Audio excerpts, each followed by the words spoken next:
Everyone, philosophical prospective of education में unit 1 आप लोग जो है वो पूरी तरीके से कंप्लीट पढ़ चुके हैं। अगर आप लोगों ने पहली यूनिट पूरी अच्छे से नहीं पढ़ी है तो आप सभी लोग लिंक डिस्क्रिप्शन में दी गई है, जा करके प्लेलिस्ट में जैसे ही आप जाएंगे तो यूनिट 1 आपको लाइन से मिल जाएगी। देखिए यूनिट 2 का चैप्टर नंबर 3 यानी ये पहला चैप्टर है यूनिट 2 का, तो वो है दर्शन। दर्शन का अर्थ, दर्शन की अवधारणाएं, प्रकृति, दर्शन व शिक्षा में क्या संबंध है, तो इसके बारे में हम लोग बात पढ़ेंगे। देखिए दर्शन जो टॉपिक है, दर्शन का मतलब होता है कि एक विशेष तौर पे मैंने ये शब्द लिखे हैं जिससे क्या रहे, आपको पूरा चैप्टर समझने में आसानी रहे।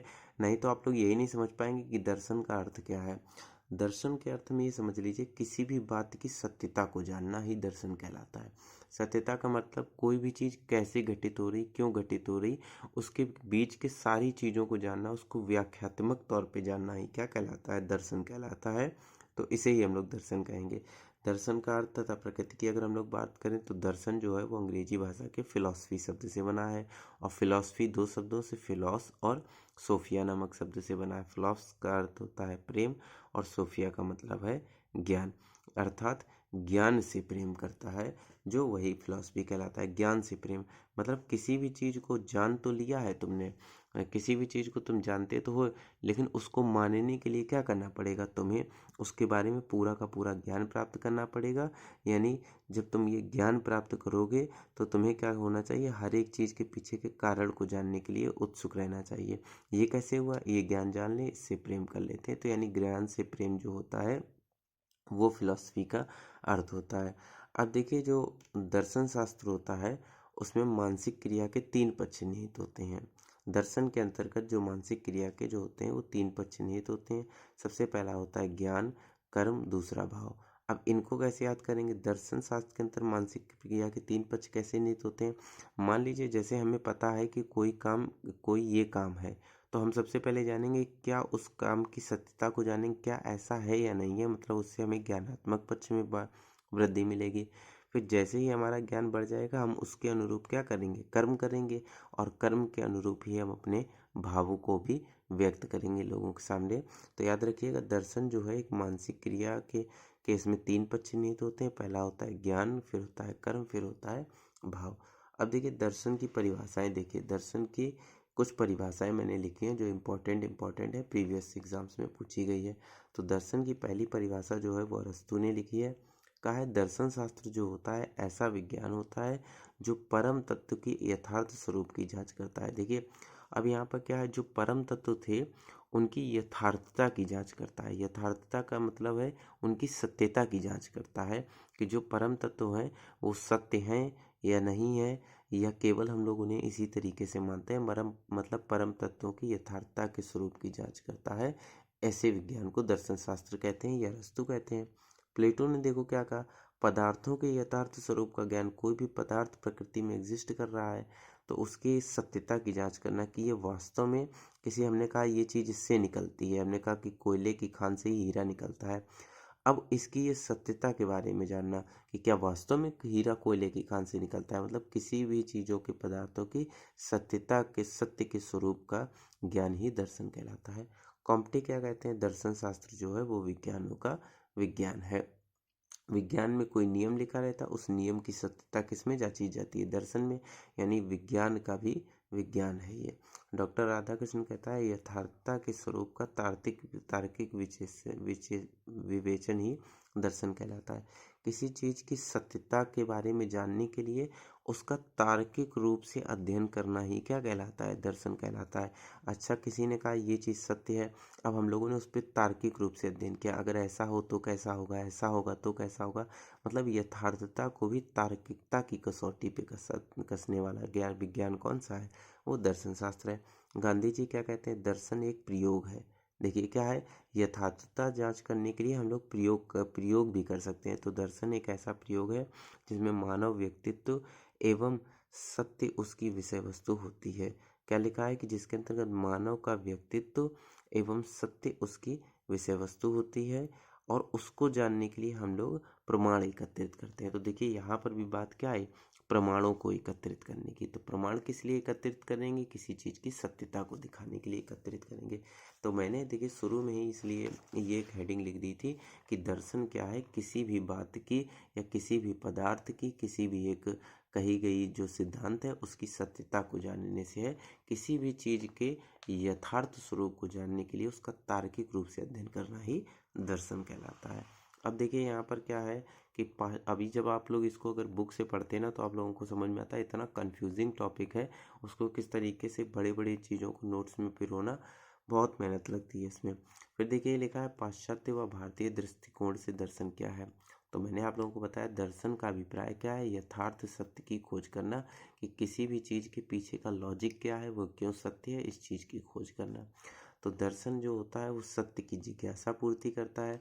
हमें किसी चीज़ के पीछे जानने की ज़रूरत होती है कि इसका सत्य क्या है, तो दर्शन जो होता है उसकी व्याख्या करता है, उसके पीछे की सत्य जानता है और सत्य से हमारी जिज्ञासा पूर्ति होती है। वातावरण की यथार्थता जानने का प्रयास करता है। फिर देखिए यथार्थता को जानने का प्रयास किया।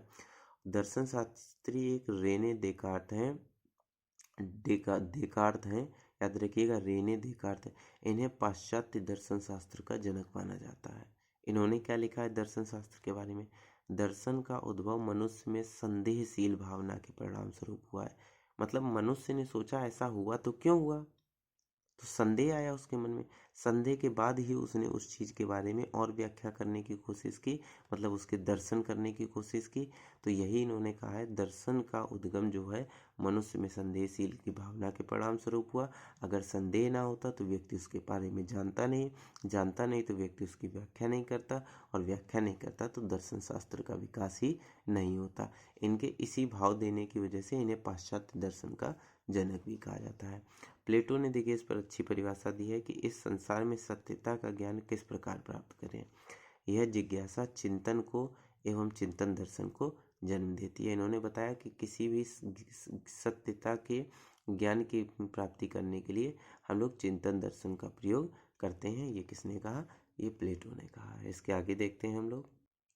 तो देखिए दर्शन के अध्ययन के क्षेत्र कौन कौन से हैं और दर्शन के अध्ययन के लिए किन किन विषय वस्तुओं का प्रयोग किया जाता है, तो इसके बारे में बात करते हैं। तो देखिए दर्शन का अगर हम लोग अध्ययन करना चाहते हैं तो मुख्यतः 3 क्षेत्रों का हमें अध्ययन करना होगा। किसका किसका? तत्व मीमांसा का, ज्ञान मीमांसा का और मूल्य मीमांसा का। तत्व माने सृष्टि में जो कुछ भी निहित है, ठीक है, उसकी सत्यता की जांच करनी होगी। फिर हमारे मन मस्तिष्क का जो ज्ञान है उसकी सत्यता की जांच करनी होगी, और जीवन के जो आदर्श मूल्य हैं उनकी सत्यता की जांच करनी होगी। तो इन तीनों की सत्यता की यदि हम लोग जांच कर लेते हैं तो इसका मतलब हम लोग अध्ययन के सारे क्षेत्रों का मतलब हमने दर्शन कर लिया है। तो तत्व मीमांसा क्या कहता है? तत्व मीमांसा कहता है सत्य की खोज। सत्य की खोज इसका उद्देश्य होता है। इसके अंतर्गत तत्व क्या है? ईश्वरीय अस्तित्व के बारे में हम लोग सत्यता जानने का प्रयास करते हैं। ईश्वरीय सत्ता के बारे में जानकारी करने का प्रयास करते हैं। जीव के बारे में जानने का प्रयास करते हैं, और आत्मा के अस्तित्व के बारे में हम लोग बात करते हैं कि आत्मा है तो क्यों है, कहाँ है, कैसी है, किस रूप में दिखाई देती है। जगत के स्वरूप की बात करते हैं, यानी जगत का आदि और अंत इत्यादि का अध्ययन करते हैं। ये सब किसके अंतर्गत आते हैं? तत्व मीमांसा के अंतर्गत आते हैं। ज्ञान मीमांसा के अंतर्गत क्या आता है? ज्ञान मीमांसा के अंतर्गत हम लोग ज्ञान की सत्यता को जानते हैं। ज्ञान क्या है, ठीक है, ज्ञान क्या है, ज्ञान का स्वरूप क्या है, ज्ञान किस प्रकार प्रभावित करता है, ज्ञान एक जगह से दूसरी जगह स्थानांतरित क्यों होता है।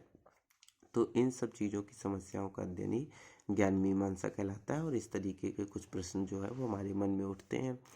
फिर मूल्य मीमांसा की बात करें तो मूल्य मीमांसा की बात करते हैं, ये जीवन की सत्यता जानता है, ठीक है, जीवन की सत्यता जानने का प्रयास करता है कि इस जीवन जो हमें प्राप्त हुआ है इसका मूल उद्देश्य क्या है, क्यों हमें ये जीवन प्राप्त हुआ है, और जो हमारे जीवन के मूल्य हैं क्या वो सही हैं। तो इन मूल्यों की भी सत्यता के बारे में जांच करता है कि हमारे जीवन का जो मूल्य है क्या वो मूल्य हमारे जीवन के लिए सही है। उस मूल्य की भी सत्यता की जांच कौन करता है? मूल्य मीमांसा करता है। तो मूल्य तभी सत्य होते हैं जब उनके बारे में अनुभूति करते हैं। मतलब मूल्यों की सत्यता हमें कब पता चलेगी? जब हम लोग उसके बारे में अनुभूति सोचेंगे, उस पर विचार करेंगे कि अच्छा, यहाँ अगर हम लोग अपने मतलब गुणों में या व्यवहार में ऐसे मूल्य ले आएँ तो क्या ये मूल्य सत्य होंगे? तो मूल्यों की सत्यता तभी होगी जब उनके बारे में अनुभूति करते हैं। और मूल्य शास्त्र को मुख्यतः 3 भागों में बाँटा गया है। अब मूल्य शास्त्र को मुख्यतः 3 भागों में बाँटा गया है। सबसे पहले तो हम लोग क्या हमारे मूल्य सही हैं या गलत हैं, इसके बारे में तर्क करें।